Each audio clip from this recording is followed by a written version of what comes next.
Bonjour à tous, il est 14 heures. Je pense qu'on va pouvoir démarrer ce webinaire qui a pour thème agir contre les dépôts sauvages de déchets sur le territoire du Douaisis Agglo, qui a été monté en partenariat avec la sous-préfecture de Douai, mais également avec le Douaisis Agglo et le CIMEVAD.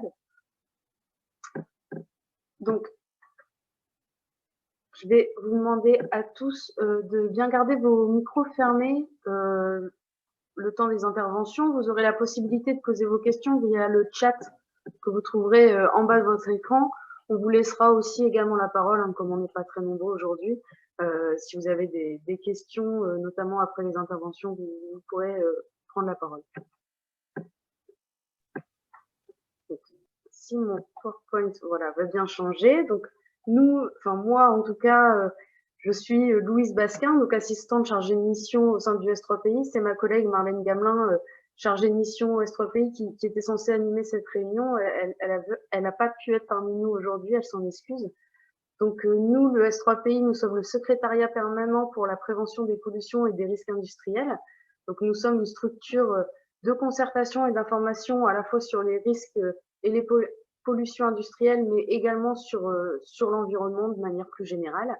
Et depuis 2017, nous sommes engagés dans un groupe de travail sur la gestion des dépôts sauvages sur l'arrondissement de Douai. Et cet événement est un des aboutissants, en tout cas, de notre groupe de travail.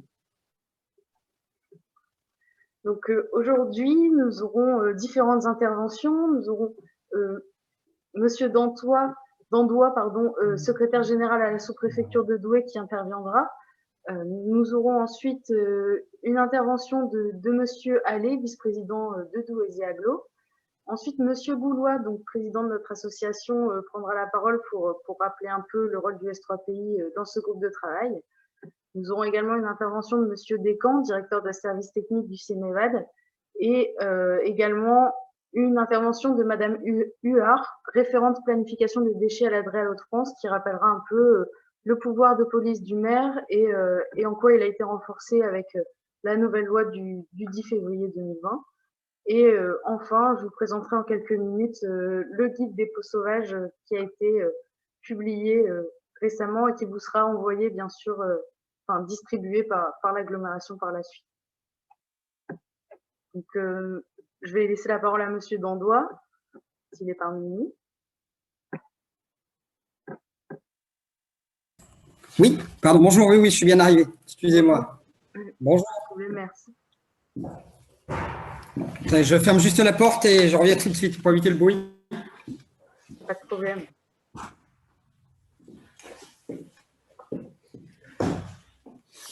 Oui, bonjour, bonjour à Monsieur le vice-président, Monsieur le président du S3PI, Mesdames, Messieurs les élus.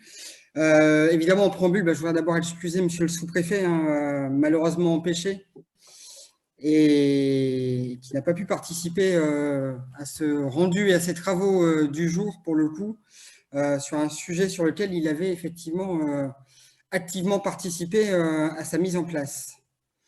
En quelques mots, donc peut-être pour rappeler que le guide qui va vous être présenté là dans quelques instants est le fruit d'un travail débuté il y a maintenant plus de 4 ans, donc sous l'égide notamment du sous-préfet et du S3PI, et avec l'aide du CIAVED, du CIMEVAD, de Douaisis Agglo et puis de l'ADREAL. Notez que l'ensemble des partenaires a effectivement grandement contribué à cet exercice. Mais je souhaiterais peut-être plus particulièrement féliciter le S3PI qui a été fortement mobilisé sur cette réalisation qui, pour le coup, on va le voir là aussi juste après, mais donne un rendu particulièrement intéressant et particulièrement utile pour les élus dans le cadre de leur pouvoir de police. Donc, je voulais rappeler en quelques mots, puisque c'était un peu l'objet de l'intervention, que la première saisine du sous-préfet avait eu lieu en juin 2016 et que la première réunion sur le sujet a eu lieu le 21 septembre 2017, partant à l'époque d'un constat simple qui était la recrudescence de dépôts sauvages de déchets sur les territoires de la CCCO et de Douaisis Agglo, et ce depuis plusieurs années. Donc c'est effectivement un fait pour le coup avéré, c'est-à-dire que ces dépôts sauvages sont une réalité, ont eu des répercussions très négatives. Alors, sur l'environnement tout d'abord, bien évidemment, mais aussi également sur les paysages et la nature. Alors, notez qu'ils sont le fait à la fois de particuliers, mais aussi et peut-être surtout d'entreprises, pas forcément, et heureusement d'ailleurs, pas la totalité, mais en tout cas le fait de quelques-unes. Donc, en termes de méthodologie, peut-être rappeler aussi que nous sommes d'abord partis sur la base d'un diagnostic de la situation. À l'époque, c'était l'association Picardie Nature qui avait été missionnée pour réaliser ce diagnostic. Et en fait, on s'est très rapidement rendu compte d'une forte mobilisation de toutes les communes de l'arrondissement, qui globalement, pour le coup, ont toutes joué le jeu et répondu aux différents questionnaires mis en place. Alors, on se rend compte aussi que le résultat des premières enquêtes qui avaient été effectuées en 2017-2018 donnait des résultats pour le coup assez alarmants, puisqu'à l'époque, 58% des communes avaient déclaré constater au moins 6 dépôts sauvages par an, et ça pouvait aller jusqu'à plus de 10 fois par an pour 45% des communes. Donc, à partir de ce constat, un plan d'action a été construit autour de 4 axes. Donc, un premier axe autour de l'amélioration de la connaissance et le fait de favoriser une dynamique sur le long terme. Un deuxième axe tout aussi important sur la communication, l'information et la sensibilisation. Un troisième axe sur les actions curatives et un quatrième axe sur les actions préventives. C'est donc aujourd'hui, à travers ce guide, le résultat d'un long travail. Et encore une fois, vous allez le constater, il s'agit vraiment d'un guide qui a été construit de manière très pratique pour tenter de répondre aux questions les plus fréquentes. Je souligne quand même, évidemment, que ce guide n'est évidemment pas une fin en soi, mais un outil qui doit vous aider en tant qu'élu, pour le coup, non seulement à la prise de conscience collective, mais également dans vos choix et en tout cas dans votre action au quotidien. Donc l'idée est bien que ce guide vous donne à vous, élus locaux, des méthodes et guides pour pouvoir intervenir dans un contexte national, effectivement, où la protection de la nature est une priorité forte du gouvernement, rappelé, j'oserais dire, dans des discours nombreux au cours de ces dernières années, de ces derniers mois. Je souhaiterais également rappeler, peut-être pour terminer, que la loi confère notamment aux maires, au titre de ses pouvoirs de police spéciale, et bien justement des pouvoirs pour tenter de mettre fin aux dépôts sauvages de déchets abandonnés par les particuliers ou les entreprises. Et dans ce cadre-là, évidemment, les services de l'État ont le devoir d'accompagner les maires dans cette entreprise du mieux possible, encore une fois, dans un souci collectif de protection et de préservation de la nature. Merci pour votre attention. Merci, Monsieur Dandois, pour cette introduction. Je vais laisser la parole à Monsieur Allais. Si mon PowerPoint, encore une fois, va bien. Voilà, Monsieur Allais, qui est vice-président du Douaisis Agglo. Je vais vous laisser également rappeler un peu le contexte et les enjeux de l'agglomération. Oui, d'accord. Bonjour à toutes et à tous. Je vous salue toutes et tous. Vice-président, je crois que vous avez dit président, mais c'est vice-président de Douaisis Agglo, bien entendu, en charge d'un certain nombre de délégations de la part de Christian Poiret. Alors effectivement, ce problème des dépôts sauvages, on le connaît sur tout le territoire, sur tout le territoire du Douaisis, mais bien ailleurs. Et sur Douaisis Agglo, les 35 communes sont impactées par ce qu'on peut appeler un véritable fléau, en particulier lorsque ces dépôts sauvages contiennent de l'amiante. Mais on n'est pas les seuls. Quand on est sur les territoires de VNF, de la direction régionale ou de la direction départementale des voiries, que ce soit l'ONF, partout, il y a des écarts accessibles en voiture ou en camion, on trouve ces dépôts qui nous empoisonnent. Nous, Douaisis Agglo, on les trouve sur nos parcs d'activité, on les trouve sur nos zones naturelles, sur nos chemins de randonnée, le long des cours d'eau que nous entretenons, dans les fossés, et parfois ça peut avoir des conséquences beaucoup plus dramatiques en matière d'écoulement des eaux. Alors les causes, vous les avez rappelées, Monsieur le Secrétaire général, bien sûr, c'est souvent, certainement, parce qu'on a très peu quand même de cas où on a trouvé les coupables, je crois que le mot n'est pas trop fort, des habitants qui ne se donnent pas la peine d'aller à la déchetterie quand c'est ouvert sont les entreprises aussi qui doivent payer. Donc, pour gagner un peu d'argent, ben, on les met là où on peut. Mais c'est en tout cas aussi, et là ça s'est avéré à plusieurs reprises, les gens du voyage sur les zones ou à côté des zones, et puis les déchets qu'on retrouve au pied des colonnes enterrées dans certaines villes, dans certaines cités de notre agglomération. Les conséquences, vous les avez rappelées aussi, donc je vais les dire très rapidement: la pollution de l'environnement, l'image aussi qu'on peut avoir lorsque on est sur l'autoroute Douai-Valenciennes et qu'on domine des tas d'immondices en permanence, ce n'est pas très agréable. Les risques pour la santé publique, parfois même des chemins qui sont complètement entravés parce qu'il y a un camion de déchets en plein milieu. Et puis, il ne faut pas oublier le coût que ça peut avoir.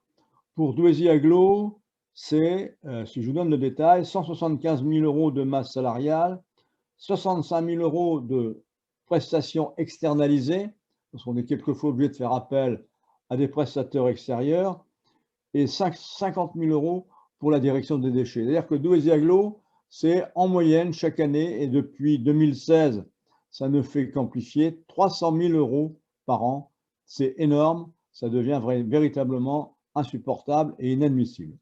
Alors, qu'est-ce qu'on a fait? Qu'est-ce qu'on fait jusqu'à présent? En dehors de participer, bien sûr, à ce guide, la décision, c'était de réagir à chaque fois que l'on faisait un constat de dépôt sauvage, de réagir au plus vite et de le retirer au plus vite. Pour ça, on a une équipe de 5 agents qui tournent en permanence sur les sites communautaires, en principe pour ramasser les déchets diffus, mais aussi qui peuvent, dès qu'ils rencontrent un dépôt, nous en aviser leur direction, en particulier David François, pour qu'il puisse intervenir. On a passé en 2019 un groupement de commandes avec les communes volontaires. Il y a une dizaine de communes qui l'ont passé avec nous, sur qu'on a appelé un groupement de commandes propreté, avec 3 marchés. Un marché de ramassage des déchets diffus avec les cadavres d'animaux, un ramassage de collecte et de traitement de dépôts sauvages sans amiante, ou aussi, 3e marché possible, un marché de collecte et de traitement de dépôts sauvages contenant de l'amiante, ce qui donne quand même aux communes, bien souvent démunies par leurs services techniques, qui leur donnent une réponse à apporter immédiatement, parce que le pire, c'est de laisser ce dépôt perdurer, il ne va faire que grossir. Ensuite, on est en train de travailler sur le piégeage photographique. On vient juste de faire l'acquisition d'un appareil de piégeage et on va donc pouvoir l'utiliser, pouvoir aussi conseiller nos communes sur le type de matériel qu'elles peuvent utiliser, mais aussi sur les obligations légales qui interviennent sur cette pose d'appareils photographiques. Évidemment, il faut toujours mettre les panneaux d'échange interdit, même si, permettez-moi l'expression, tout le monde s'en fout, mais légalement, mettons les panneaux, au moins, les gens ne peuvent pas dire qu'ils ne savaient pas. On peut quelquefois limiter certains accès, certains sites, on met des enrochements, quand vraiment ça devient insupportable. On réfléchit, et ça je crois que ça peut être très important, à la collecte en porte-à-porte de l'amiante, c'est-à-dire qu'on a l'exemple sur certaines collectivités qui nous entourent, qui ont mis en place un droit annuel, par exemple, pour que les habitants puissent appeler le service déchets et qu'on vienne chercher chez eux l'amiante qu'ils ont à mettre en décharge. C'est vrai que les mesures qui ont été prises, qui sont des mesures réglementaires et sanitaires pour déposer de l'amiante dans les déchetteries, sont parfois contraignantes. Bien sûr, il y a aussi tout l'aspect sensibilisation, information, le journal de Douaisis-Agglo, la participation à des événements de type nettoyant la nature, l'intervention du CIMEVAD, aussi à nos côtés, qui sensibilise beaucoup les scolaires. Voilà, et puis le rappel régulier que il y a des déchetteries, qu'elles sont là pour ça, qu'elles ne sont pas ouvertes 24 heures sur 24, mais qu'il y a quand même sur le territoire 3 déchetteries qui permettent de satisfaire normalement les besoins de la population. On va aussi solliciter davantage les maires, grâce à ce guide qui va pouvoir nous aider à le faire, pour utiliser leur pouvoir de police. Mais on attend aussi une réponse forte et rapide pour ces contrevenants de la part de l'officier du ministère public ou du procureur une réponse forte et rapide pour que ces contrevenants soient véritablement sanctionnés sur ce qu'on peut appeler quelque chose aujourd'hui qui est tout à fait inadmissible. Voilà, donc ce guide de prévention contre les dépôts sauvages devrait nous permettre d'agir tous ensemble et d'améliorer la situation dans ce domaine-là. Vraiment, je le répète, mais ça devient insupportable et on peut recommencer. On a l'impression que c'est un éternel recommencement et que ça s'amplifie d'année en année. Voilà. J'ai tenu mes 5 minutes aussi. Merci, Monsieur Allais. Je pense que vous avez vraiment repris toutes les problématiques. Mais du coup, je vais laisser la parole maintenant à Monsieur Boulois, qui est président du S3PI, maire de Lamblay-Douai. Voilà. Oui, bonjour à toutes et à tous. Merci Jean-Luc pour bien avoir recadré le sujet, et à Monsieur Dantois également. Moi, je vais vous donner juste quelques mots peut-être pour présenter ce que fait le S3PI. Je pense que ce n'est pas toujours bien connu, donc quelques petits mots rapides sur le sujet. Donc, le S3PI Hainaut-Cambrésis-Douaisis a été créé en 2007 par le préfet du Nord pour répondre aux préoccupations des populations concernant les questions d'environnement industriel. Donc, vous le savez, c'est une sensibilité de plus en plus forte de nos populations, qui se développe d'ailleurs encore aujourd'hui. Ça se traduit donc logiquement par l'émergence parfois de situations un peu conflictuelles autour de certains établissements, voire de certains projets industriels parfois. Alors, le S3PI Hainaut-Cambrésis-Douaisis s'est ainsi constitué comme un lieu d'échange, quelque part, et de transparence sur les questions d'environnement industriel. Il s'inscrit dans un réseau national qui est placé sous l'autorité du ministère en charge de l'environnement. Alors, une structuration un peu particulière sur ce S3PI avec une gouvernance qui est composée de 4 collèges qui montrent effectivement cette volonté un peu de transparence. Un collège avec les services de l'État, un collège avec les élus et les collectivités territoriales, un collège avec des représentants du monde industriel et également un 4e collège avec les associations impliquées dans cette démarche. Un petit coup de projecteur rapide sur les missions principales qui sont couvertes par le S3PI. Donc, principalement, il s'agit de favoriser l'information.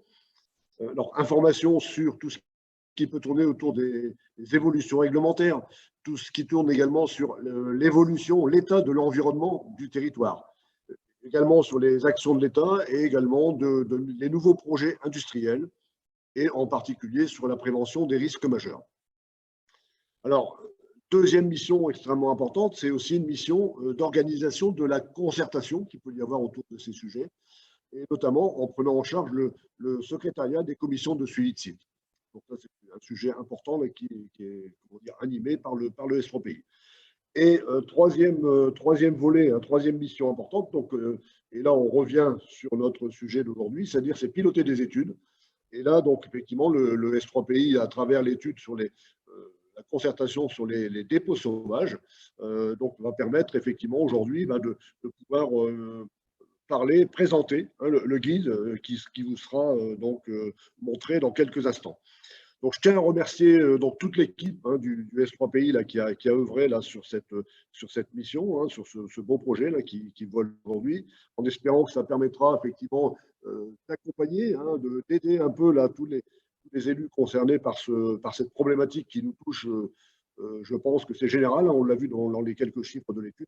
Donc, je remercie là, effectivement cette équipe là, du S3PI, Louise Basquin aujourd'hui qui fait l'animation et Marlène Gamelin en particulier. Voilà, donc je vous laisse pour passer à la suite de cette présentation. Merci de votre attention. Merci à vous, Monsieur Boulois. Maintenant, la parole est à Monsieur Descamps du CIMEVAD. Oui, bonjour à tous. Bonjour Monsieur le Président du S3PI, bonjour Messieurs les Présidents de Douaisis Agglo, bonjour Monsieur le Secrétaire Général. Donc, moi, je suis donc Christophe Descamps, directeur des services techniques du CIMEVAD. Alors, avant de rentrer dans le vif du sujet, je voudrais d'abord remercier le S3PI d'avoir permis au CIMEVAD de contribuer à l'élaboration de ce guide et aussi nous permettre d'intervenir aujourd'hui. C'est un sujet important pour nous également, la gestion des dépôts sauvages.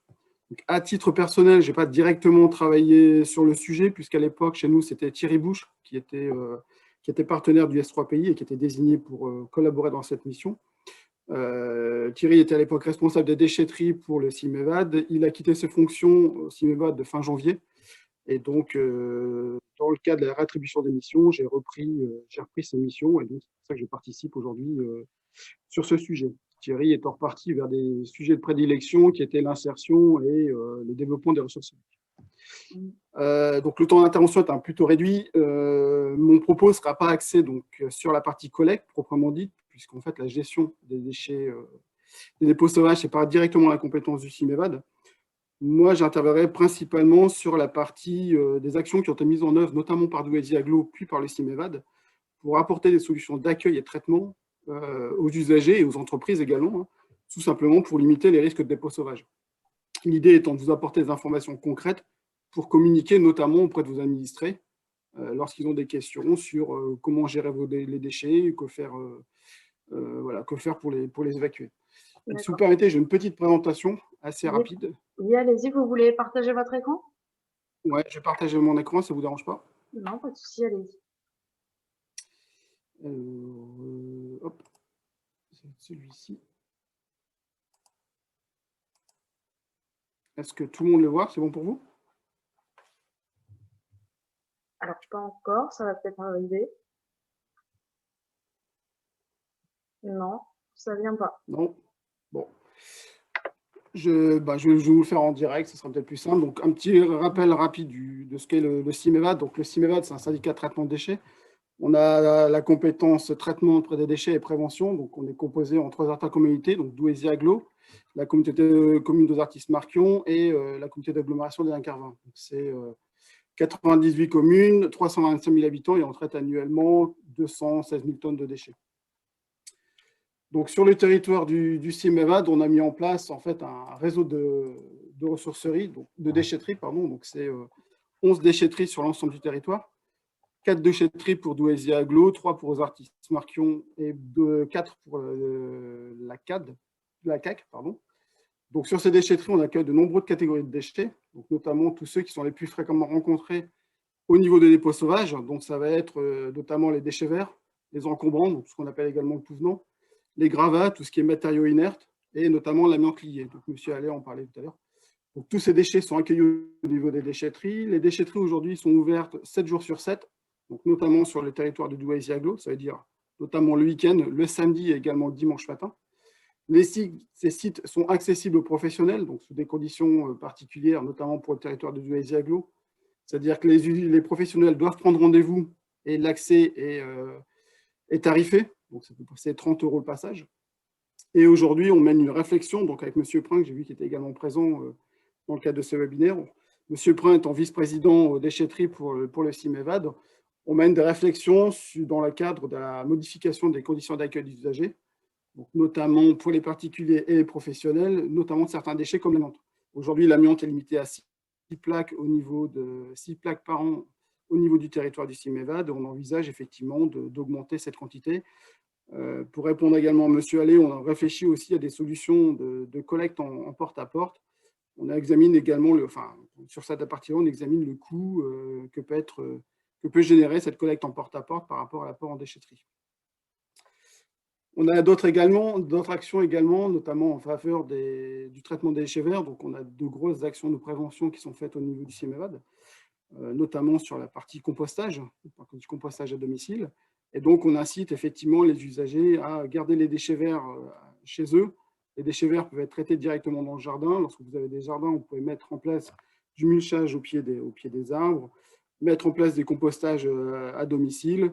Il y a également aujourd'hui des systèmes de compostage qui peuvent se faire en habitat vertical notamment, et également des composteurs collectifs. Donc, on travaille sur tous ces aspects-là.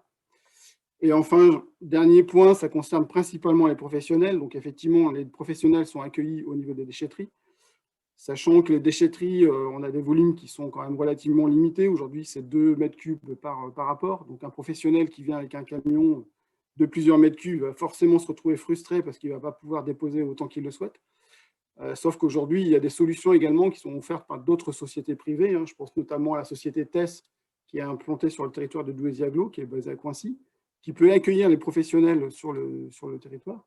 La société Poti, qui fait également du désavantage de la dépollution. La société Alisa, qui fait du désamiantage. Et après, si vous êtes hors territoire de Douaisis-Aglo, il y a la société Suez, notamment Agora, qui est basée à Noyelles-Godault. La société Ramri, qui est là hors territoire du Cimévan, mais qui est basée à Arnes, qui sont des gens capables d'accueillir des professionnels pour pouvoir traiter leurs déchets. Donc, il y a des solutions au niveau des déchetteries, sachant que les déchetteries sont quand même mises à disposition avant tout pour les usagers. Et après, il y a aussi des solutions pour les professionnels sur les territoires du Douaisis-Aglo et sur les territoires de la CAD.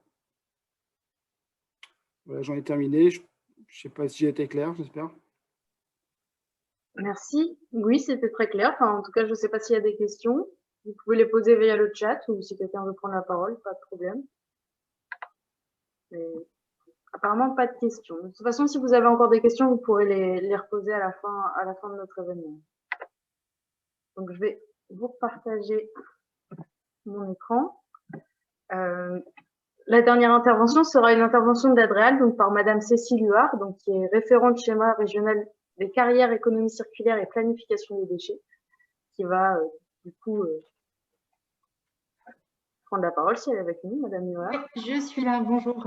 Bonjour.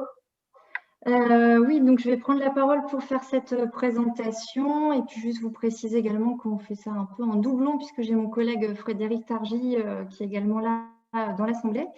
Voilà, on a fait ce choix pour être sûr de ne pas avoir de problème de connexion si l'un de nous deux tombait en panne de connexion.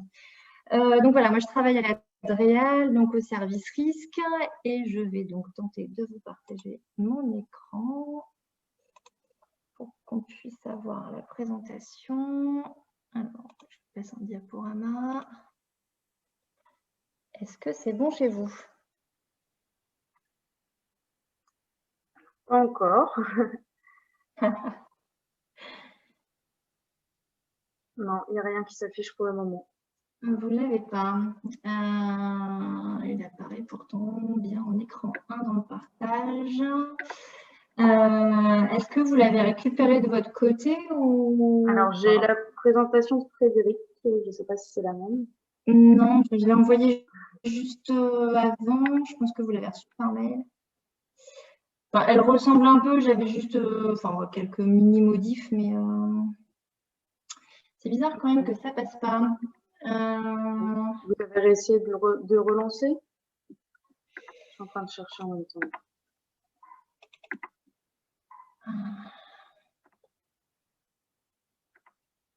C'est bon, on voit. Alors, par contre, du coup, je ne sais pas ce que vous voyez, mais bon. On n'a pas le main, mais voilà, on voit le mode production. Ok, vous ne l'avez pas en écran plein là, c'est ça? Oui. Grave. Mais on voit très bien ce C'était avec mon partagé, en fait. Alors, pourquoi ça marche? Et comme ça, c'est bon? C'est bon. C'est bon. Ok, super, ça marche. Merci. Je vous en prie. Voilà, donc le but de cette présentation, c'est de vous présenter donc les évolutions législatives récentes qui passent par donc 3 lois qui permettent de faciliter la vie, on va dire, du maire dans le cadre de la prévention et de la sanction concernant les dépôts sauvages.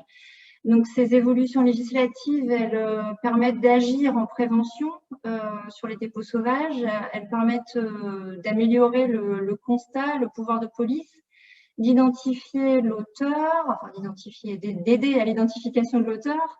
Elles mettent à jour également les sanctions administratives et pénales et on a également des dispositions sur le financement des opérations de nettoiement.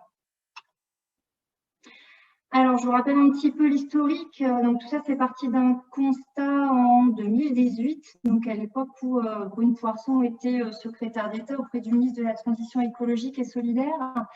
Donc, je ne sais pas si vous vous souvenez, donc il y a eu l'élaboration d'une feuille de route sur l'économie circulaire et cette feuille de route avait mis en évidence 2 mesures sur la thématique qui nous intéresse aujourd'hui. Donc, la mesure 27 qui avait permis d'élaborer un référentiel de bonnes pratiques et d'outils pour les collectivités pour lutter contre les dépôts sauvages de déchets. Donc ça comportait 2 items. Le premier item qui était le lancement d'une étude de l'ADEME qui a permis finalement de mieux caractériser ce qu'étaient les dépôts sauvages en février 2019. Et puis ensuite la publication d'un guide donc qui est arrivé après le vôtre, par le ministère de la Transition écologique en décembre 2020 et qui reprend en fait tout l'arsenal et toutes les dispositions existantes. Donc c'est un guide qui est très très complet, peut-être parfois trop complexe finalement, mais en tout cas si vous avez des questions précises et que vous n'en trouvez pas la réponse aujourd'hui avec les outils dont vous avez, que vous avez à disposition, vous pouvez quand même vous y référer. Il est disponible en ligne sur le site du ministère de la Transition écologique. Deuxième mesure de la feuille de route, donc la mesure 39, qui visait à simplifier les contraintes pour les autorités de la police chargées des déchets, de façon à la rendre plus efficace, notamment sur la lutte contre les dépôts sauvages.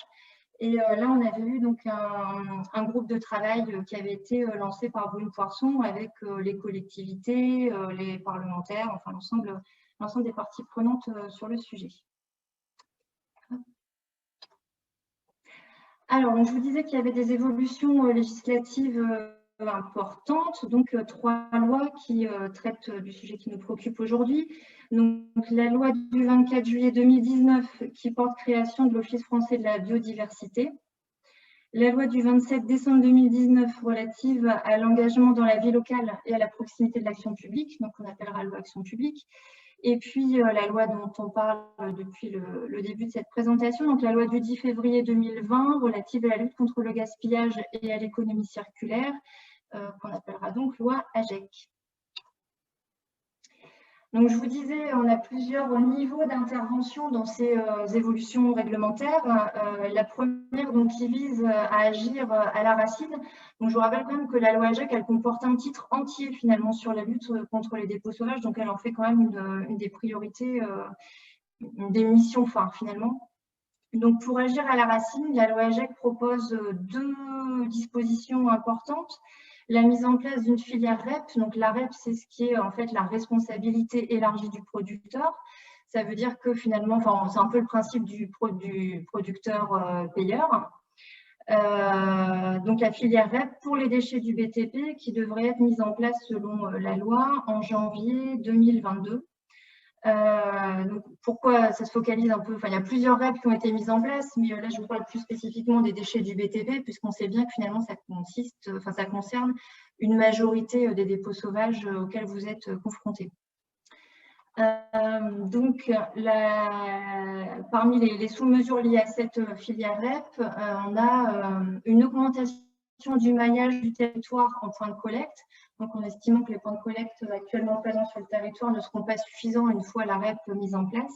Et puis, surtout, ce qui est important, c'est que cette REP va permettre la reprise gratuite des déchets une fois qu'ils auront été triés. Gratuite pourquoi? Parce qu'ils sont financés donc, par les producteurs, par les metteurs sur le marché de ces produits. La loi AGEC ajoute également une ligne déchets dans les devis des travaux du BTP et les travaux paysagers et introduit également l'obligation de produire un certificat de bonne gestion qui devrait être transmis au maître d'ouvrage.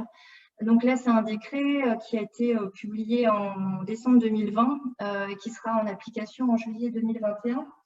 Donc en fait, on a pu constater que les déchets du bâtiment et les déchets paysagers qui sont donc issus de l'entretien des jardins et des parcs, sont les plus importants dans les dépôts sauvages. Et aujourd'hui, dans les devis, à l'avenir, dans les devis, on aura donc l'obligation de faire apparaître une ligne qui concerne la gestion des déchets. Donc cette ligne devra faire apparaître les coûts de gestion liés à l'élimination des déchets et surtout la filière qui sera utilisée pour la gestion. Ensuite, une fois les travaux effectués, le point de collecte qui aura repris les déchets remettra un certificat qui devra être tenu à disposition du maître d'ouvrage et évidemment du maire s'il souhaite contrôler. Voilà, donc là j'en ai fini pour les dispositions qui sont plus des dispositions de prévention. Et ensuite, je vais vous détailler ce qui concerne la constatation et la sanction. Donc là, sur cette diapo, vous voyez en noir ce qui se passait avant, sur quels sont les agents qui peuvent constater, et en bleu, ce qui a été introduit par la loi AGEC. Donc avant, qui pouvait constater? Selon le Code de l'environnement, c'était les inspecteurs de l'environnement, donc les agents de l'Office français de la biodiversité, des parcs nationaux, et les agents spécialement habilités par le Code de l'environnement. Et puis dans la partie déchets, les officiers agents de police judiciaire, les gardes champêtres, agents de la police municipale et agents de l'Office national des forêts. Donc, je vous disais, la loi AGEC, elle permet finalement de renforcer ce pouvoir de police parce qu'elle va mettre à disposition plus d'agents qui peuvent constater les dépôts sauvages, des agents qui sont déjà aujourd'hui sur le terrain. Donc maintenant, peuvent constater les infractions de dépôts sauvages prévues par le Code pénal, également les personnels, fonctionnaires et agents mentionnés à l'article L134 du Code de la route, donc les ASVP, et puis les agents des collectivités territoriales, une fois qu'ils auront été habilités et assermentés. Donc là, voilà, il y a un décret, pareil, du 11 décembre 2020 qui permet de dire finalement comment habiliter et assermenter ces agents. Et sachez qu'en tout cas, les formations qui permettront ces habilitations sont en cours d'élaboration par le CNFPT. Elles devraient être mises à disposition prochainement. Alors, en ce qui concerne donc, la constatation du dépôt, le pouvoir de police, qui dispose aujourd'hui du pouvoir de police administrative. Donc, on a deux types de police. On a une police qui va concerner le règlement de collecte. Donc, cette police-là, elle est transférée automatiquement au président de l'EPCI compétent, donc, sauf en cas d'opposition. Et puis, ce qui nous intéresse plus particulièrement, nous, donc en ce qui concerne les dépôts sauvages, jusqu'à présent, donc, le maire était l'autorité compétente pour la police spéciale déchets. Et désormais, il y a possibilité de transférer ce pouvoir de police vers le président de l'EPCI. Et également, donc, en cas d'absence d'une police intercommunale, le maire peut mettre à disposition de l'EPCI ses agents de police municipale.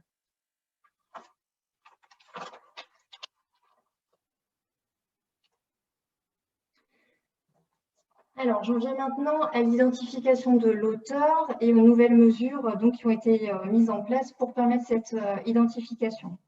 Donc, il y a tout d'abord la vidéoprotection, donc le recours possible à la vidéoprotection pour la prévention et la constatation des infractions, c'est-à-dire que les images qui sont filmées vont pouvoir être utilisées.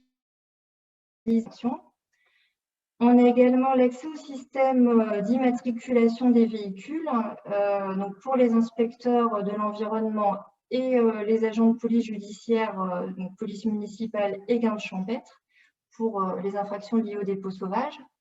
Donc ça, c'est quelque chose qui était possible pour les infractions au code de la route, mais qui n'était pas possible encore pour les dépôts sauvages. Et bien, ça l'est désormais.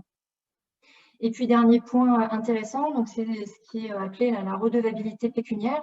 C'est-à-dire que la loi anti-gaspillage permet de faciliter la sanction via la redevabilité pécuniaire, c'est-à-dire que comme pour les infractions au code de la route, il sera possible de faire un lien direct entre le titulaire du certificat d'immatriculation du véhicule et le contrevenant. Donc, et comme pour le code de la route, ce sera à lui de justifier si ce n'était pas lui qui conduisait le véhicule ou qui a effectué le dépôt sauvage.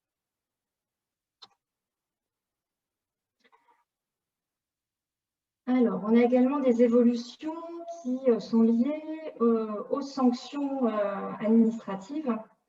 Donc là, vous avez sur cette slide ce qui se passait avant. Donc auparavant, l'autorité administrative, c'est-à-dire le maire, sauf s'il a transféré son pouvoir de police au président de l'EPCI, donc l'autorité administrative compétente informe l'auteur du dépôt des faits qui lui sont reprochés et des sanctions encourues. Et donc cette autorité administrative l'invite à présenter ses observations ou à retirer les dépôts. Dans un délai d'1 mois, si l'auteur n'a pas retiré l'atteinte à l'environnement, le maire le met en demeure d'enlever les déchets. Et s'il ne l'obtempère pas, on a différentes actions qui sont possibles. Donc la consignation des sommes nécessaires à la remise en état et à l'enlèvement du dépôt, l'exécution d'office des travaux, donc le cas échéant en utilisant les sommes qui ont été consignées, la suspension de l'activité qui a donné lieu à l'atteinte à l'environnement, et puis donc également la possibilité de prononcer une astreinte journalière tant que la mise en demeure n'a pas été effectuée. et la possibilité d'une amende d'un maximum de 150 000 €. Donc voilà, ça c'est un maximum et évidemment c'est à proportionner avec l'ampleur de l'infraction. Alors là, vous voyez en bleu, donc ce qui change depuis les lois Office français de la biodiversité et loi AGEC. Donc vous voyez apparaître là qu'on a maintenant une réduction du délai qui passe de 1 mois à 10 jours.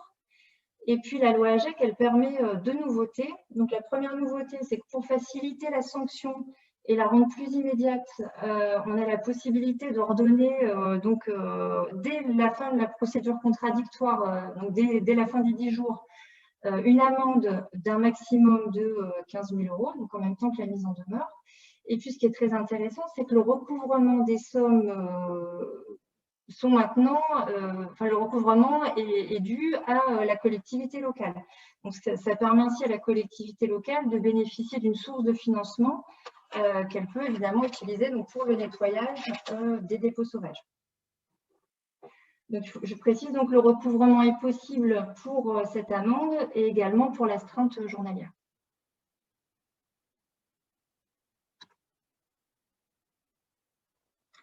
Alors, on a un autre dispositif qui concerne les sanctions administratives. Donc là, c'est dans la loi Action publique en particulier. Donc, on a une nouvelle procédure de sanctions administratives pour l'entrave de la voie publique par tout objet ou substance. Donc, c'est quelque chose qui n'est pas spécifique aux déchets, mais qui peut être utilisé quand on a une entrave à la voie publique liée à des dépôts sauvages. Donc là, la démarche est la même, donc constat par PV, notification.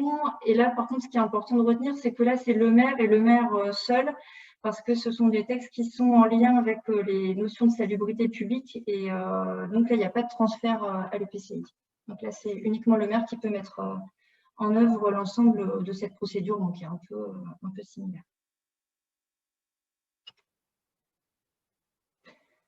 Alors, en ce qui concerne les sanctions pénales, donc vous avez là dans ce tableau, donc selon le type de qualification de l'infraction, la classe de contravention, l'amende forfaitaire et puis les peines encourues devant le tribunal. Et ce que vous voyez apparaître en rouge, c'est en fait des montants qui sont majorés, c'est-à-dire multipliés par 5, lorsque, donc c'est systématique, lorsque les infractions sont commises par des personnes morales. Alors, pourquoi on voit là des montants qui sont rayés et qui ont été augmentés? Parce que tout simplement on a une sévération de l'amende pour abandon de déchets qui est passée d'une amende de la 3e à la 4e classe. Voilà, bon, je ne vais pas vous détailler l'ensemble de ces contraventions que vous pouvez de toute façon trouver par ailleurs. Voilà, donc là, ça reprend en fait l'ensemble des évolutions réglementaires et ce que je viens de vous signaler, donc l'aggravation de la contravention pour abandon de déchets qui est remplacée donc, par une infraction de 4e classe. Une contravention, pardon, de 4e classe. Alors, maintenant, on arrive également sur la phase des délits. Donc, au-delà des contraventions, on a aussi des délits qui sont prévus par le Code de l'environnement qui concernent donc, des dépôts sauvages de plus grande ampleur. Et là, vous voyez également différentes échelles de peines encourues, de peines complémentaires et différents niveaux d'amende forfaitaire qui peuvent être attribués. Bon, là, pareil, je ne vais pas toutes vous les lire, mais au moins vous en avez les montants et la référence à l'article si vous souhaitez le retrouver. À noter quand même ce qui est intéressant, donc c'est la possibilité d'immobiliser le véhicule et de mettre en fourrière par la personne constatant l'infraction après une autorisation préalable du procureur. Donc, dernier point que je voulais vous présenter, c'est le financement des opérations de nettoiement. Donc, on a deux dispositions qui sont introduites par la loi AGEC. Donc, ce que je vous ai présenté auparavant, c'est-à-dire que les amendes et l'astreintes sont recouvrées au bénéfice de la commune ou de l'EPCI, donc source de financement. Et puis la REP, donc le décret du 27 novembre 2020 qui porte réforme de la REP, introduit le financement du nettoiement et des dépôts sauvages de plus de 100 tonnes par les éco-organismes en charge de la mise en œuvre de l'arrêt. Voilà pour ma présentation. Merci Madame Huard pour cette présentation. Je pense que c'était bénéfique pour nos élus.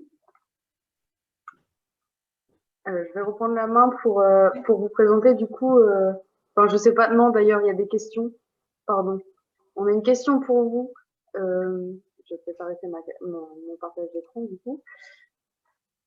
On a une question de Monsieur François qui demande est-ce que les agents des EPCI pourront également être assermentés dans la mesure où le président n'a pas le pouvoir de police?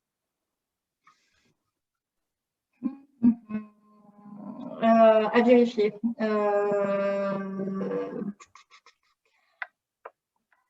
ne sais pas si Frédéric, tu as la réponse. Moi là, comme ça, spontanément, je ne sais pas.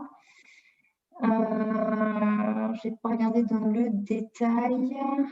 Alors, je n'ai pas la réponse non plus, on vérifiera, mais j'aurais envie de dire non. Voilà, a priori, j'ai envie de dire non parce que il faut vraiment, on est sur le pouvoir de police qui est visé à l'article L541-3 du Code de l'environnement. Pouvoir de police qui, en théorie, est détenu par le maire et donc éventuellement par les agents de la police municipale et puis les membres du conseil municipal. S'il n'y a pas de transfert vers le président de l'EPCI, je ne pense pas qu'il y aura d'habilitation et d'assermentation des agents de l'EPCI concernés. Voilà. D'accord, merci. Il faut qu'il y ait un transfert de police. D'accord. Louise, tu notes les questions peut-être pour qu'on puisse les récupérer après et y regarder à tête reposée? Ok. D'accord, merci. Bon. Est-ce que quelqu'un a une autre question pour l'Adréal ou pour quelqu'un d'autre? Ouais, moi, Christophe Descamps du CIMEVAD, ouais, j'en ai une. Bonjour, oui. Bonjour. Merci. Bonjour. Ma question, elle porte sur. Vous évoquiez tout à l'heure qu'en fait, les professionnels qui feraient des travaux chez les particuliers doivent faire un devis en détaillant bien la nature des travaux et puis les déchets générés, et qu'il y aurait des récépissés au niveau des centres de traitement lorsque les déchets sont déposés. Est-ce que ça concerne également les déchetteries? Je pense que oui. Mais là, pareil à vérifier. Oui, pour moi, oui. Sachant que les déchetteries ne seront pas les seuls points de collecte, mais en tout cas, de toute façon, pour tout ce qui est travaux paysagers, par exemple, je pense que oui. Puisque ça concernera les travaux paysagers et le bâtiment notamment. Donc sur le bâtiment, il y aura d'autres points de collecte au niveau du maillage, déchets paysagers, je pense que oui également. Mais... Est-ce que ça vous paraît pas, enfin, ça vous a pas été, enfin, pour l'instant vous n'êtes pas au courant de ça? Disons que si, on en a entendu parler, mais c'était pas forcément très clair en termes d'organisation. Donc c'est pour ça que je voulais savoir si vous avez des précisions sur cet aspect-là. Nous, ce qui nous embête un petit peu, nous gêne un peu, c'est pas le temps de faire des récépissés de dépôt, c'est pas réellement le souci. C'est après comment on va pouvoir séparer les professionnels qui ont effectivement fait un devis et qui ont fait toute la démarche auprès des particuliers, notamment des auto-entrepreneurs ou des personnes qui travaillent au noir et qui apportent des déchets en déchetterie. Voilà, comment on va pouvoir gérer ces deux apports. C'est ça qui est un peu compliqué pour nous. D'accord. Bon, je me renseigne de la même façon pour être certaine de cette réponse. Merci beaucoup. Merci. Est-ce qu'il y a une autre question avant qu'on vous présente notre guide? Oui, monsieur? Oui, moi j'ai une question. Parce qu'à Saint-Lô, on est proche d'une déchetterie et on a un surcroît de déchets autour de la déchetterie dans un rayon d'1 kilomètre. On a évalué ça à un peu plus de 50% de nos déchets.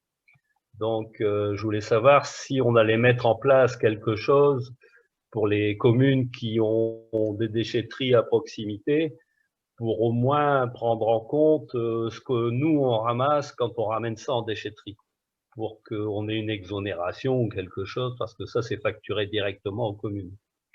Donc, voilà. Ça, c'est ma première question. Voilà ce qui m'interpelle déjà. Et puis le fait aussi que bon, je vais à peu près une fois par semaine porter plainte pour dépôt sauvage. Et la police, donc j'amène tous les éléments, et malgré qu'il y ait tous les éléments, souvent il n'y a pas de suite. alors qu'on donne, il y a souvent dans les déchets, il y a le nom de la personne qui les a déposés. On a des preuves, par exemple, que la personne avait essayé de revendre sur le bon coin ce type de choses et puis qu'on les retrouve dans nos fossés ou autres. Et donc, en fait, il n'y a rien qui se produit et il n'y a pas d'amende à ce niveau-là. Donc, la répression, c'est pas... on menace les gens, on a mis des panneaux un peu partout, défense de déposer les déchets. Bien sûr, les gens le mettent de nos panneaux d'interdiction. Et sachant que nous, Saint-Noble est très étendu, on a énormément de chemin. Et donc, c'est vrai qu'on a un gros boulot là-dessus et on s'en sort pas avec les dépôts sauvages. Et en particulier aussi avec les dépôts d'amiante, mais je pense qu'on a un peu soulevé le problème, le fait qu'il n'y ait que 6 tôles par personne, ça bloque pas mal de choses. Alors, on en retrouve concassés dans des sachets, et on en retrouve un peu partout. Donc, voilà. Donc, ce serait bien d'améliorer un petit peu le système. Voilà, je vous remercie.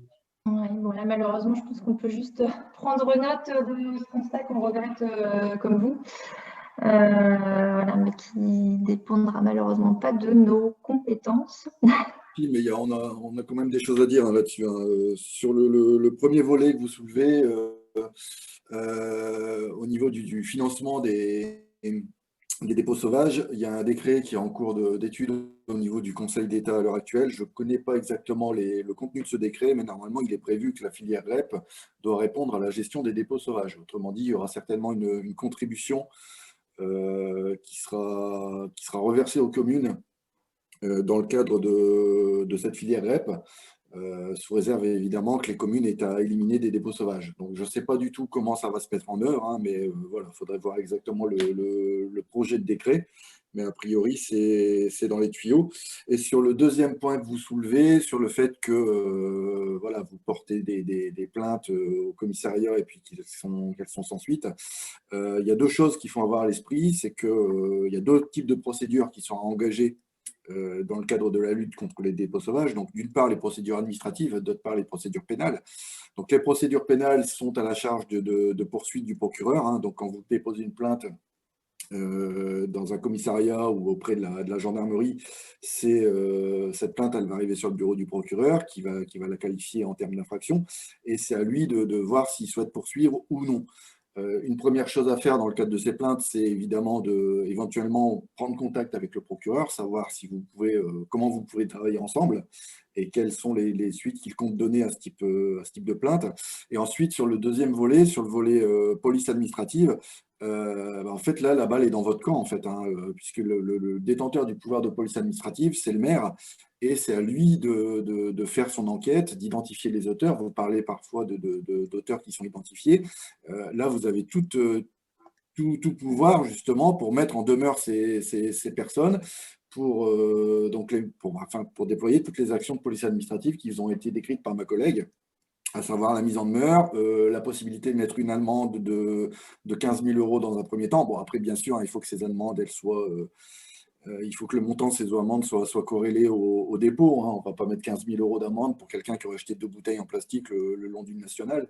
Mais voilà, là, vous avez tout un panel de mesures. Et là, le guide qui vous sera présenté juste derrière est là pour vous aider avec des fiches techniques, hein, des fiches actions qui vous détaillent quels sont les outils qui sont à votre disposition. Mais effectivement, vous avez, en tant que municipalité, vous avez un pouvoir de police à exercer, du moins le pouvoir de police administrative. Et ensuite, sur le pouvoir de police pénale, là, je vous dis, sur les sanctions pénales, c'est à vous de vous rapprocher du bureau du procureur pour voir comment vous pouvez travailler ensemble. Voilà. Hélène Guillette, S3 Pays et Dréal, je me permettrai d'ajouter que ça fait une excellente transition avec la suite et la présentation du guide qui va vous être faite par Louise, parce que le guide qui vous est présenté aujourd'hui, qui fait l'objet de ce webinaire et qui a fait l'objet du groupe de travail, il a justement pour objectif d'aider chacun de vous, monsieur les maires, il y a peu de dames, concernant l'application des mesures de police administrative. Donc, vous retrouverez dans le guide un ensemble de documents qui sont prêts à être utilisés pour vous aider à appréhender ce nouveau pouvoir ou ce pouvoir que certains méconnaissent malheureusement. Oui, est-ce que je peux ajouter quelque chose? C'est que nous, au niveau administratif, on fait tout ce qu'il faut, mais on trompe sur un contrevenant qui nie les faits, alors que clairement c'est lui. Mais il nie les faits, etc. Alors comment on fait après? On est complètement coincé. Hein. Après, nous on va pas le faire avouer, on ne sait pas, c'est pas notre rôle déjà. Et donc on est complètement dans une impasse quand c'est comme ça, parce qu'on le prend. Il est pris sur le fait, c'est lui, mais il reconnaît pas. Donc, qu'est-ce qu'on fait, quoi? Avec mes ASVP et puis mon directeur de la tranquillité publique, on est complètement coincé. Donc, quand c'est comme ça, on fait un rapport à la police parce que peut-être qu'eux vont réussir à le faire, à faire réagir ce contrevenant. Mais comme il nie en bloc, on n'a aucun pouvoir. Alors, si, vous avez un pouvoir. Là, je pense que vous vous arrêtez peut-être trop tôt dans le déroulement des sanctions administratives, puisque, à mon avis, d'après ce que je comprends, visiblement, vous allez certainement vous êtes arrêté au stade de la mise en demeure. C'est bien ça? Et je vous ai vu hocher la tête. Je ne vous ai pas entendu, mais je vous ai vu hocher la tête. Je pense que vous êtes arrêté au stade de la mise en demeure. Le stade suivant, c'est la consignation de somme, hein, c'est-à-dire que là, on commence à taper au porte-monnaie. Si vous faites une consignation de somme et si la personne continue à nier les faits, le recours pour elle, c'est d'aller au tribunal administratif. Donc ensuite, ce sera dans les mains du juge administratif qui lui, va mettre le contrevenant devant ses responsabilités. D'accord. Bon, en fait, c'est des choses que j'ignorais pour aller plus loin, quoi. Donc, c'est vrai que mes ASVP n'étaient pas au courant de cette démarche complète. Donc voilà. Eh bien, s'il n'y a plus de questions, je vais me permettre de vous présenter le guide. Je sais pas si j'ai une petite question. Oui. Sur les poursuites administratives et pénales, bon, ça a l'air assez complexe quand même. Je voulais savoir si c'était possible de réaliser un logigramme dans lequel on retrouverait un peu toutes les démarches à suivre en fonction d'une certaine logique pour simplifier justement les communes, parce qu'on n'a pas connaissance de tout cela, et pour simplifier les choses, d'avoir un logigramme avec toutes ces démarches au niveau des poursuites pénales et administratives, je pense que ce serait pas mal. Alors justement, je pense que c'est l'objet du guide. C'est l'objet du guide. Et puis tout à l'heure, on vous l'a présenté un petit peu le logigramme. Hein. Il y avait une diaporama dans la présentation de Madame Huard, hein, qui reprenait la première étape, à savoir le constat, et ensuite la mise en demeure, et ensuite consignation, suspension d'activité, amende administrative. Donc voilà, en fait, le logigramme, c'est le suivant. Hein. Il est repris non seulement dans la présentation de Madame Huard, et je pense que Madame Basquin va l'évoquer dans la présentation du guide. D'accord, merci. Oui, tout à fait. D'ailleurs, je vais vous partager mon écran tout de suite. C'est justement ce qu'on a cherché à faire dans le guide. Donc, on aurait aimé malheureusement vous distribuer en présentiel. Hein, ça aurait été peut-être plus, plus sympathique. Hein, mais on s'est arrangé avec les agglomérations et on pourra elles vous le distribueront le plus vite possible. Donc voilà, notre guide, il se trouve dans ce format-là. Donc c'est une pochette contenant des fiches actions et des fiches annexes. Vous avez d'ailleurs, en ouvrant le sommaire, donc des différentes fiches, et il se veut vraiment le plus pratique possible pour vous, les élus, le plus facile d'utilisation, et il se veut, je vous invite bien sûr à aller voir le guide du ministère. Hein. Nous pourrons vous l'envoyer également par mail avec les présentations. Les présentations de nos intervenants vous seront également envoyées.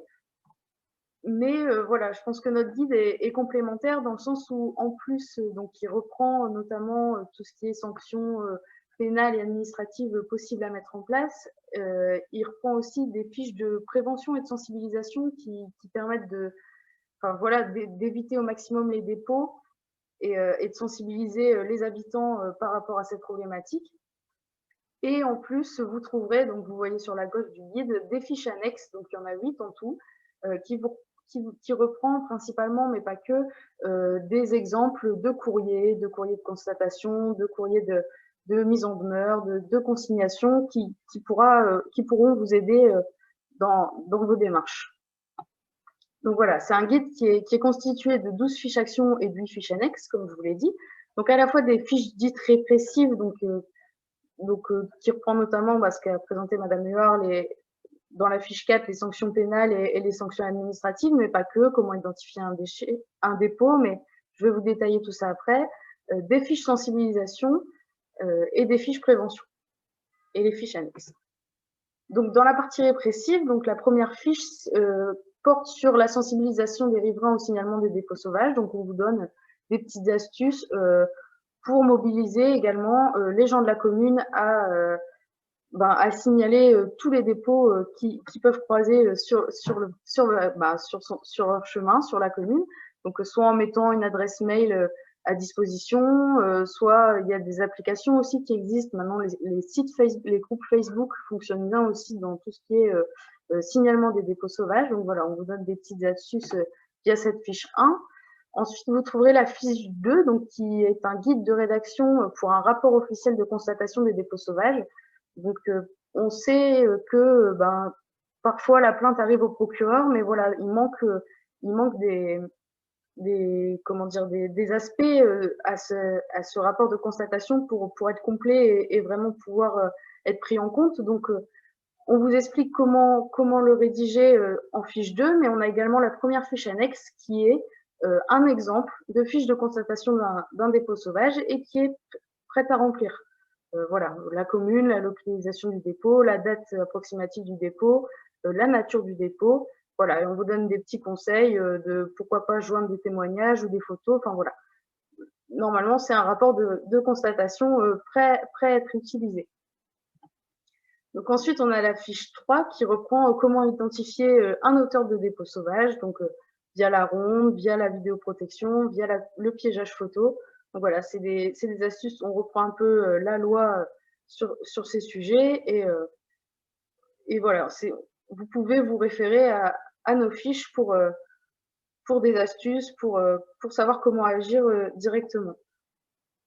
Donc ensuite, on a la fiche 4. Monsieur François, vous posiez les questions. Donc on reprend toutes les procédures administratives et pénales possibles à mettre en place pour un maire. Donc on explique les étapes à suivre et ensuite les sanctions possibles, donc administratives, la consignation, les travaux d'office, la suspension, l'astreinte et l'amende. Et ensuite, on prend aussi toutes les sanctions pénales, donc ce que Madame Huard vous a représenté dans un tableau avec les amendes possibles à mettre en place. Et donc, toutes ces fiches-là que vous voyez affichées à l'écran complètent la fiche 4 et sont des fiches annexes donc, qui reprennent un courrier de constatation donc à écrire à l'auteur ou au responsable du dépôt, un exemple de mise en demeure, un exemple de consignation, un exemple d'exécution de travaux d'office et un exemple de modèle d'arrêté municipal pour mettre une amende. Donc voilà, ça c'est peut-être à réadapter au cas par cas, mais voilà, c'est des exemples à suivre et également pré-remplis où vous avez juste à remplir vos informations. Donc ça, c'était pour les fiches répressives. On a également les fiches sensibilisation. Donc pour le coup, c'est pareil, on vous donne des astuces pour sensibiliser les riverains. Donc par exemple, mettre en place une campagne d'affichage. Il faut savoir qu'il existe des campagnes gratuites qui sont mises à disposition. Donc là, ce que vous voyez qui ressemble un peu au logo des paquets de cigarettes, et en fait, c'est une campagne de sensibilisation au dépôt sauvage et vous pouvez la réutiliser gratuitement et rajouter votre logo. Donc voilà, on vous donne des petites astuces, des choses qui existent. Il y a également la mise en place de nudge. Donc c'est des coups de pouce, on appelle ça, sous forme un peu ludique, on va dire. Par exemple, vous voyez la boîte à mégots. Donc vous êtes plutôt lève-tôt ou lève-tard, faut voter dans la boîte à mégots pour. Mais du coup, ça incite les gens à se débarrasser de leurs déchets dans les endroits appropriés. Ou la marelle, enfin voilà.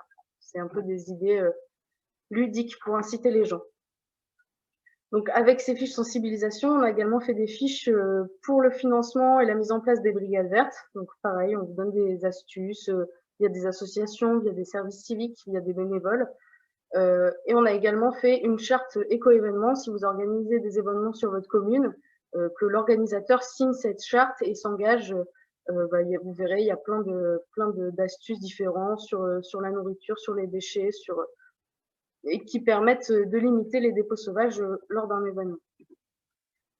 Ensuite, on a la partie prévention, où on vous explique comment mettre en place une caméra factice. On sait que les caméras peuvent parfois coûter cher, et une caméra factice, ça reste quand même dissuasif. On explique le réaménagement des sites impactés par les dépôts sauvages, parce que ça aussi, ça a un impact sur les futurs dépôts, de limiter l'accès aux véhicules. Monsieur Allais l'a rappelé, de revégétaliser les sites, décloisonner les poubelles. Enfin voilà, on vous donne un peu des astuces là-dessus. Et il y a aussi le point optimisation de collecte. Il y a des communes qui préfèrent multiplier les poubelles, d'autres qui préfèrent les retirer totalement et demandent aux gens de repartir avec leurs déchets. Donc voilà, on explique un peu toutes ces méthodes. Ensuite, il faut savoir aussi que le guide, il est fait de manière locale, c'est-à-dire qu'on a repris les problématiques du Douaisis-Aglo et on les a insérées dans nos fiches. Par exemple, dans la fiche déchets verts, on explique le Douaisis-Aglo, ce qu'il apporte, mais aussi grâce au Cimévad qui met à disposition des composteurs, par exemple. Et la fiche 12, déchets amiantés, qui reprend également la démarche du Cimévad dans la collecte de l'amiante. Il faut savoir également que ce guide n'est pas figé, c'est aussi pourquoi on a voulu le faire sous forme de fiche action, c'est qu'il est amené à évoluer suivant la réglementation, suivant ce que le Cimévad décide de mettre en place prochainement, s'il met la collecte en porte-à-porte, par exemple. Donc voilà, des fiches peuvent être amenées à modifier. Vous également, si vous avez des besoins, des remarques, nous les faire remonter et on pourra aussi créer de nouvelles fiches. Donc n'hésitez pas. Donc voilà, c'était la présentation de notre guide. Vous l'aurez très prochainement dans les mains. On distribuera 2 versions par commune. Et vous pourrez aussi, enfin voilà, n'hésitez pas à nous faire un retour sur le guide dès que vous l'aurez reçu. Je vous remercie de votre attention. Sachez que nous, au niveau S3PI, vous pouvez retrouver tous nos événements et nos actualités sur les différents réseaux sociaux, également sur YouTube. Et vous trouverez également notre site internet, donc s3pi-hcd.fr, et le site Réflexe Céveso, donc qui reprend tous les Céveso seuil haut de notre territoire et comment agir face aux risques. Je vous remercie. Je ne sais pas si vous avez des questions. Oui, j'ai juste une petite question, excusez-moi. Oui. Quand vous parlez, quand vous nous dites qu'on aura ce guide, alors je vais peut-être paraître un peu gourmand, mais est-ce qu'on pourrait avoir plusieurs exemplaires? Parce que moi, je travaille avec mon adjoint à la sécurité, et puis le responsable de la propreté urbaine de ma ville serait aussi très intéressé pour avoir ce guide, bien sûr. D'accord. Alors, pour l'instant, on a prévu 2 guides par commune. On les a imprimés déjà. On en aura peut-être un peu plus. Donc, si vous avez besoin de plus de guides, on pourra vous en faire parvenir par la suite.